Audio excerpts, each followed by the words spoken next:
आज सन्माननीय मुग्धा गोडबोलेजी या ठिकाणी आहेत।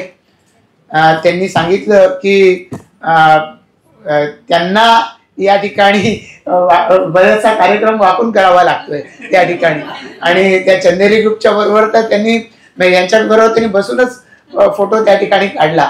पण आता असं आहे की काही आमच्यासारखी व्यक्तिमत्व आहेत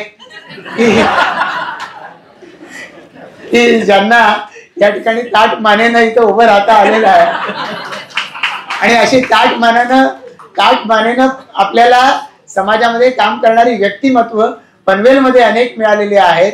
याबद्दल गणेश कुळीजी मी तुमचं मनापासून अभिनंदन करतो। आपल्या सर्वांच्या हातातून पनवेलचा गौरव, आपल्या परिवाराचा गौरव असाच वाढत राहो, आणि एवढीच इच्छा असते। जसं आता सोमन सर म्हणाले की घरी जाऊन कौतुक करा, म्हणजे थोडक्यात काय तर निवड महत्वाची।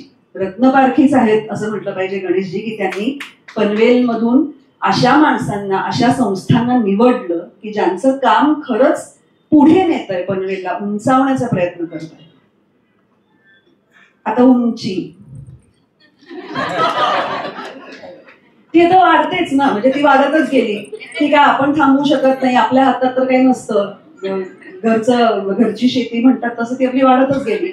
पण मग मान उंचावून संपूर्ण जगाकडे तुच्छतेने बघायचं का लोकांसमोर नम्रतेने वाकून त्यांचे पायाला नमस्कार करायचा, ही निवड आपली आहे।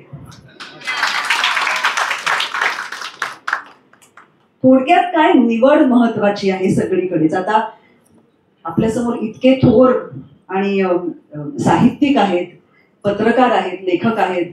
मी एक साधी टेलिव्हिजन सिरियल्स लिहिणारी व्यक्ती, बघण्याची संधी आम्हाला अशा प्रकारच्या कार्यक्रमांमधून मिळते, आणि म्हणून आम्ही आवर्जून येतो। पण त्यांनी बोलवलं याबद्दल पुन्हा एकदा मनपूर्वक आभार।